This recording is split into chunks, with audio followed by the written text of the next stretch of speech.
Bueno, buenos días, Alicia. Te vamos a hacer unas pequeñas preguntas, una pequeña entrevista, que más que una entrevista es un diálogo. Y bueno, decir que trabajas en el mundo de la prensa, de la comunicación, que eres además la secretaria técnica del Sindicato de Periodistas de Madrid y que bueno, el motivo sobre todo que nos trae aquí es que has sido una de las personas que ha participado en la flotilla y que ha sido secuestrada por Israel y que afortunadamente eres de las que has podido volver y estás aquí con nosotros, ¿no? Yo para empezar te diría que lo de partir con la flotilla es una decisión personal o es una decisión política. Ambas, ambas. Primero fue una decisión personal. Llevaba mucho tiempo desde el sindicato, hemos ido publicando desde el principio cada compañero asesinado con sus familias, y llevaba un tiempo como con una especie, o sea, hubo un momento en que dije no puedo seguir con esto, o sea, no podía, tenía una oscuridad dentro, era algo increíble y entonces cuando salió primero la Global Martugaza, me apunté a eso e inmediatamente después a la flotilla. Es verdad que luego hablé con el sindicato y, y dije yo quiero ir, no sé si queréis que vaya en nombre del sindicato o no, en nombre de que no están dejando entrar a la prensa extranjera, están matando a nuestros compañeros por hacer lo que hacemos nosotros, dentro de encima del marco de un genocidio. Entonces es como increíble. Entonces el sindicato me apoyó y yo he ido en nombre también del Sindicato de Periodistas de Madrid a la flotilla. Muy bien. Bueno, tú anteriormente ya has tenido, lo has dicho, la Global Marchugaza de junio, ¿no? Que quería pasar hasta Rafah, que al final no se pudo, pero estuviste ahí participando, pero anteriormente también has tenido experiencias solidarias con refugiados, ¿no? Que has estado Sí, fuera pues de... estuvimos desde Hungría, cuando todavía estaba abierta la frontera, hasta que la cerraron. Idomeni, Lesbos, Bulgaria, o sea, sí, tengo experiencia. En el 2014 también intentamos entrar en Gaza con una DICUM. Y bueno, llevo años cubriendo siempre actos sociales, tanto de desahucios, manifestaciones antifascistas, o sea, siempre ha sido parte de lo social. Bueno, y un poco volviendo así a esa parte personal, que es la base luego de lo colectivo, internamente entre familia y amistades, ¿cómo se vive una decisión así? ¿Qué te dicen, no? A ver, apoyan, ellos me han apoyado muchísimo, sí que es verdad que al principio, pues es un poco, al final les estás diciendo que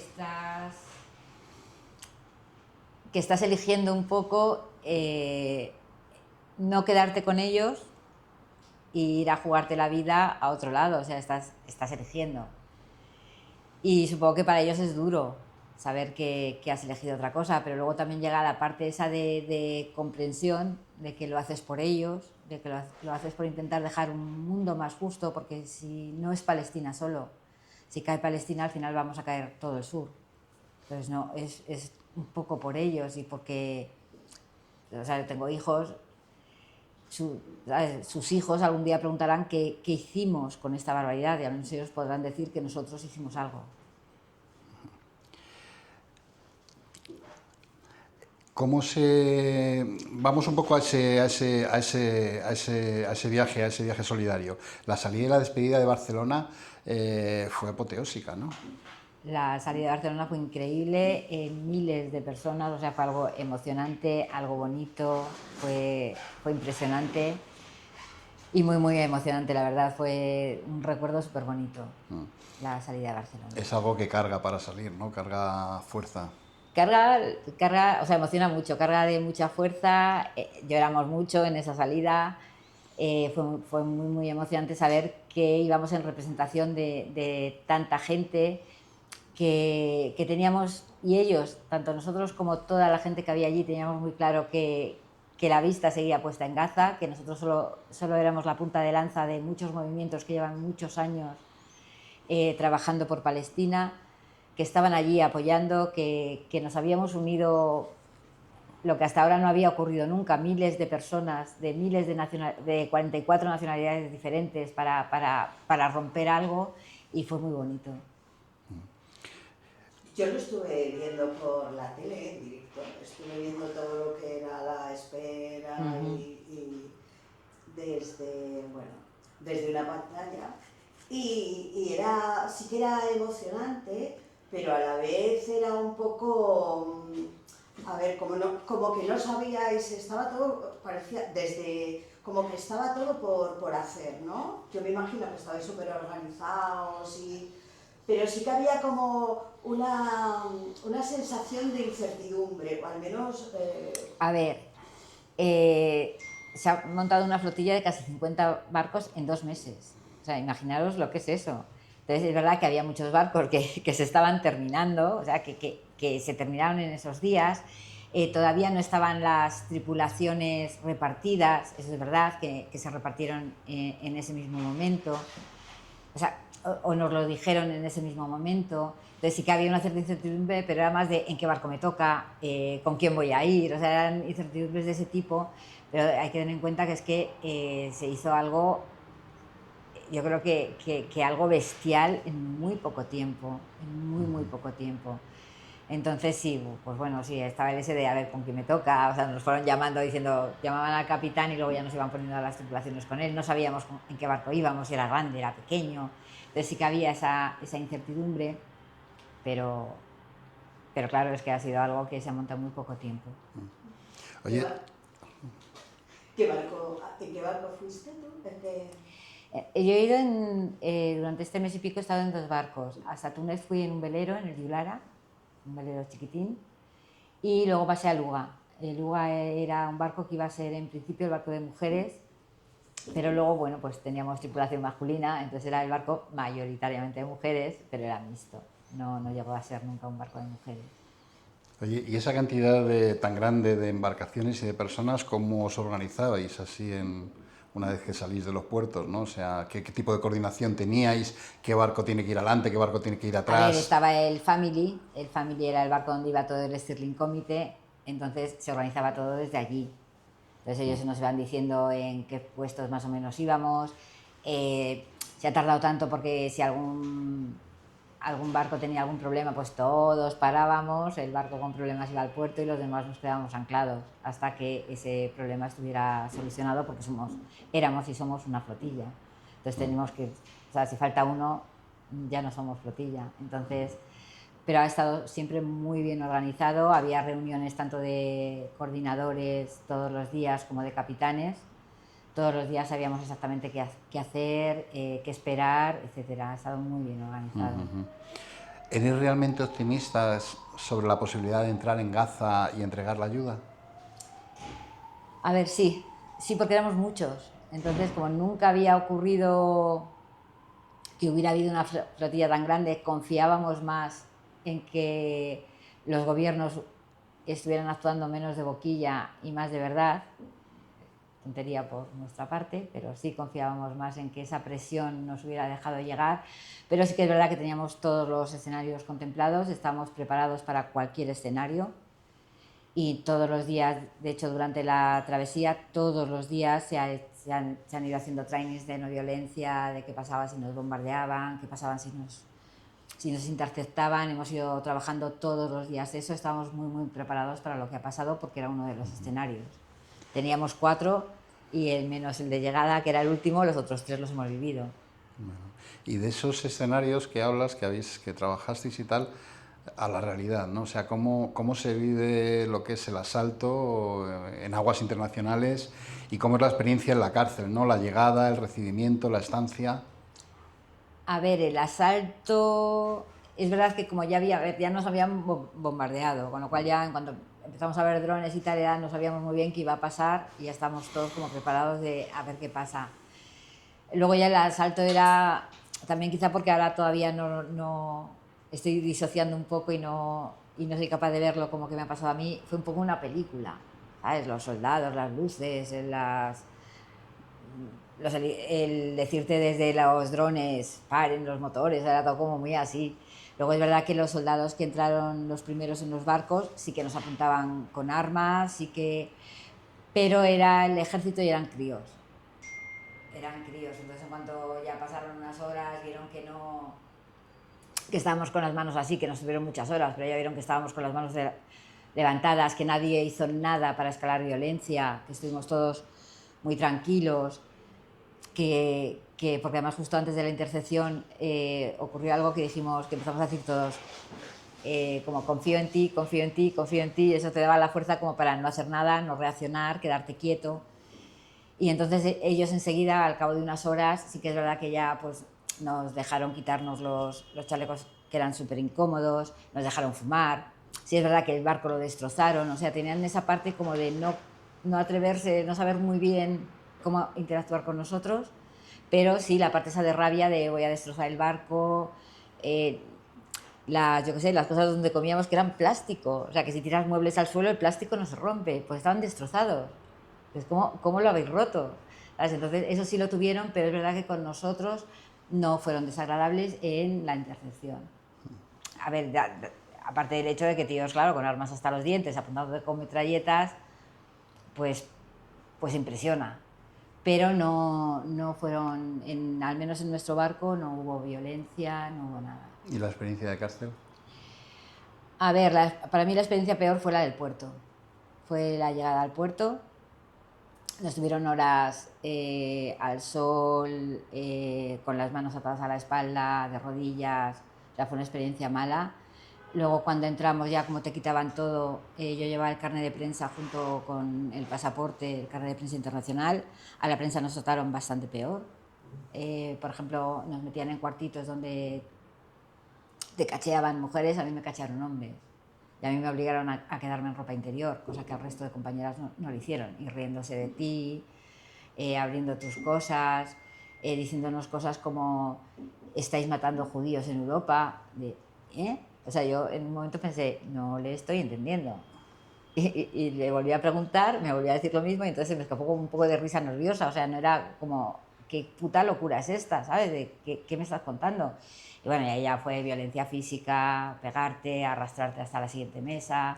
O sea, para mí lo peor, para mí, y además estaba ahí, estábamos muchos, pero al final estábamos solos, a cada cual nos rodeaba como un soldado. Entonces ahí sí que tuve más sensación de indefensión, sobre todo en la parte de cuando el cacheo. Ahí sí que me sentí indefensa, humillada, fue duro. Luego la cárcel ha sido muy dura también, pero estábamos juntas. O sea, estábamos en celdas muy pequeñas, 15 mujeres, pero estábamos juntas. Entonces sí, que es verdad que no te dejaban dormir, no nos han dado agua. Yo estuve en huelga de hambre, no nos daban agua, bebíamos de un grifo que, sabe Dios, no nos hemos puesto malos, menos mal ninguno, entonces entendemos que no sé si las cosas saldrán a largo plazo o qué, pero vamos, de momento ninguno nos hemos puesto enfermo. Bebíamos muy poco, también es verdad, porque no nos atrevíamos tampoco a beber demasiado. De pasar, yo qué sé, pues la primera noche sí pasamos más miedo porque vienen un montón de tíos con perros uniformados, nos ponen a todas atrás, te empiezan a apuntar con metralletas, entonces ahí la primera noche pensamos, nos matan, o sea, cogen, nos fusilan y ya está, pero no ocurrió. Entonces al cabo de esa primera noche, como eso era como recurrente, pues al final ya somos 15 mujeres, pues al final ya era como, aquí vienen a contarnos, sí, no sé qué, ¿sabes? O sea, te intentabas tomar un poco a risa los ratos que podías, para animar también a las otras. Había gente, por ejemplo, teníamos gente enferma, gente con enfermedades del corazón, gente con diabetes, que no se les dio medicación en ningún momento, y cuando nos poníamos a gritar y tal, que venía un médico que era urgente, nos decían, será urgente cuando se le pare el corazón. O sea, esa fue nunca vimos a un médico, nunca vimos a nadie. 15 mujeres, pues teniendo la regla, sin nada, sin ningún tipo de material higiénico, sin nada. Y luego el maltrato ese de arrastrarte, de empujarte, de no dejarte dormir, de a voces todo el rato, de agresiones, o sea, eso, pero estábamos juntas. ¿Llegas a temer por tu vida? La primera noche sí que hubo un momento en que pensamos, si nos matan, no sé, o sea, sí se van a enterar, pero era como, se van a enterar, pero no, ¿sabes? Porque también era una cárcel diferente, no era nada parecido a ningún tipo de cárcel en la que hayan estado las anteriores flotillas. Nosotros estábamos en una cárcel antiterrorista. Entonces sí, tanto como por nuestra vida, no lo sé, pero sí como que nos podían hacer cualquier cosa. ¿Te has sentido en este tiempo acompañada, arropada, así en general, la idea de saber que detrás de ti había gente, había un movimiento, había... A ver, nos hemos sentido muy acompañados por la gente y estamos muy seguros de, pues tanto de la gente que se quedaba aquí. Ha habido una organización en que ha habido gente en el barco monitorizándonos a cada barco cada día, sabiendo perfectamente dónde estábamos, qué nos pasaba, qué no nos pasaba, en la intersección igual. Sabíamos por cada barco qué abogados nos iban a atender de Adala, de palestinos, de Cisjordania. Ya teníamos cada uno el nombre de nuestro abogado escrito. O sea, sí sabíamos el apoyo de la gente. Sabíamos que había gente. Sí hemos sentido el calor de la gente, el apoyo de la gente. No hemos sentido ningún apoyo institucional. Oye, y a nivel, iba ahora precisamente a decirte eso, ¿no? ¿Qué tipo de apoyo institucional habéis recibido tanto durante la travesía como en la detención, ¿no? Pues de un barco que no apareció nunca, que además no entendíamos muy bien, nos pasó lo mismo, el italiano sí apareció. También es verdad que para intentar convencer a los italianos de que se bajasen, esa fue la ayuda que dio la fragata italiana, pero la española ni siquiera llegó a aparecer. Y nosotros, de hecho, estuvimos reclamando todo el rato de que si aparecían, no era para acompañar, tenían que haber, o sea, no era para estar a vista de radar, que debe ser lejísimos la vista de radar porque se quedaron en Creta. O sea, no sé qué radar llega hasta ahí. No lo teníamos, nosotros no los vimos, pero de todas formas es que no necesitábamos que estuvieran allí por si nos pasara algo, necesitábamos que hubieran venido con nosotros a romper el bloqueo. Esa hubiera sido la ayuda que hubiéramos esperado de las instituciones. Allí es que no pudimos ver abogados, al cónsul cuando fuimos a verle vinieron un montón de personas armadas y nos negaron la entrevista con el cónsul, con lo cual no hemos recibido en realidad ningún apoyo. Entiendo que sí que habrán estado haciendo cosas, obvio porque hemos salido, pero nosotros no lo hemos visto. No lo habéis visto, ¿no? Oye, Reyes Rigo, también solidaria del grupo español, sigue secuestrada en prisión junto al noruego Samuel Rostol, a Lynn Freusa Norli, a Cristóforos Schut Omor y a los marroquíes Assis Rali y Abdelhamid Bendouri. ¿Qué sabemos algo de Reyes Rigo? Hoy creo que tenía el juicio hoy, no sabemos nada todavía. Reyes es una maravillosísima persona. Iba en el Adara, yo no he ido con ella, pero sí hemos coincidido pues, cuando tuvimos que parar primero en Barcelona para acabar de arreglar algún barco, como luego en Túnez. Es una persona maravillosa, es una mujer... No sé, es que creo que aquí había mucha gente que se habla de terroristas, de que si éramos terroristas, de que si todos somos activistas, y se olvida que hay mucha gente que es gente corriente, que se ha convertido en activista para ir a luchar por esta causa. Pero no son terroristas, perdona. No son nada. Entonces a mí me preocupa porque la vi asustada. En el vídeo que ha salido de Reyes la vimos asustada. Y está indefensa, está sola, nosotros estamos 15. Y cada cual, ¿sabes? O sea, estábamos las 49, pero rodeadas de otras 200 o 100 y pico mujeres. Y nunca estuvimos solas. Entonces lo que te hacían, pues te consolaban, te acompañaban, te abrazaban. Ella está sola. No estamos ahí para abrazarla, no estamos ahí para...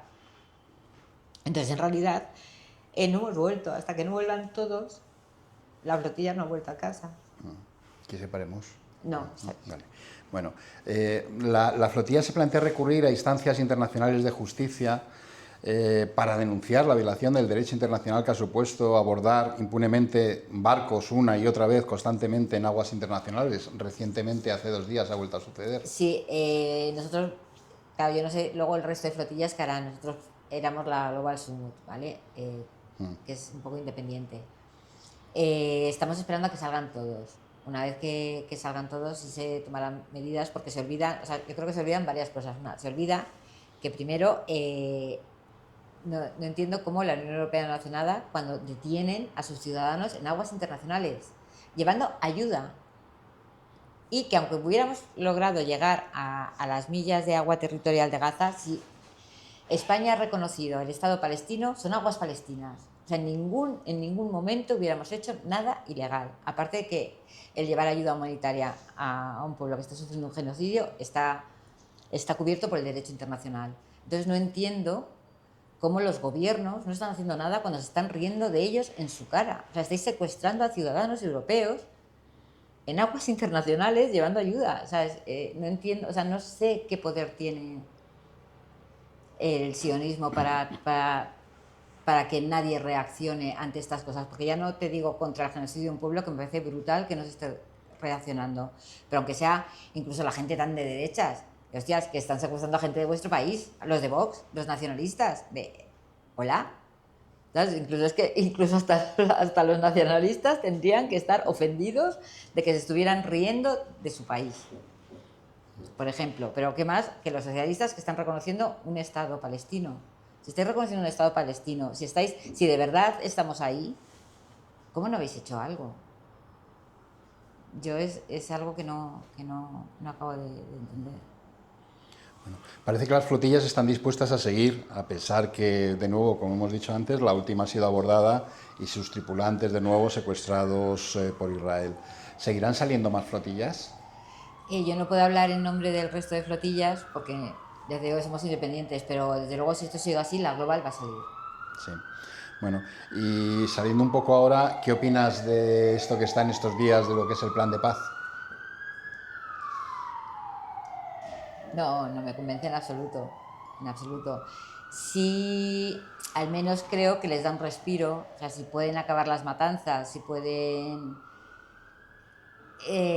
tener acceso a la ayuda, a todos los camiones, es que me parece que hay 6.000 camiones de la UNRWA o no sé cuántos esperando, o sea, que si pueden entrar estarían cubiertos 3 meses. O sea, si eso sucede, al menos les da un respiro, pero es un respiro, es un parche, porque no necesitan ser otra vez un Estado tutelado. O sea, ¿hola? O sea, necesitan ser libres, necesitan que la gente en la diáspora pueda volver, necesitan que puedan salir si quieran, necesitan su libertad. Y mientras sigan siendo esclavos, ya sea de un mando tecnócrata o de un... Palestina no va a ser libre. Y esto no es un parche, es un parche de este señor que quiere el premio Nobel, que se daba ahora a las 11, no sé si lo habrán dado o no, pero no deja de ser un parche. Y entonces el hecho de que estemos todos, de que estén desde el gobierno celebrándolo tanto, creo que si el gobierno hace eso, en las calles tenemos que seguir peleando para que Palestina pueda ser libre y pueda tener su Estado y pueda ser independiente. Pueda ser un Estado funcional, no tutelado por... Bueno, y ya por último, así en plan de como una reflexión personal tuya, ¿qué dirías y que añadas por supuesto lo que quieras de esta experiencia de Palestina, del futuro, Pues que desgraciadamente creo que va a ser un camino largo, creo que sí, pero creo que se va a conseguir. Creo que tenemos que seguir luchando, creo que no tenemos que apartar los ojos, no solo de Gaza, sino de toda Palestina, porque en Cisjordania también están los colonos, los están matando, los están asesinando. Entonces, no apartemos los ojos de Palestina, además de Gaza, y sigamos en las calles. O sea, estamos viendo que todo esto se está consiguiendo gracias a la presión de la gente, gracias a que estamos en las calles y gracias a que ellos no están solos.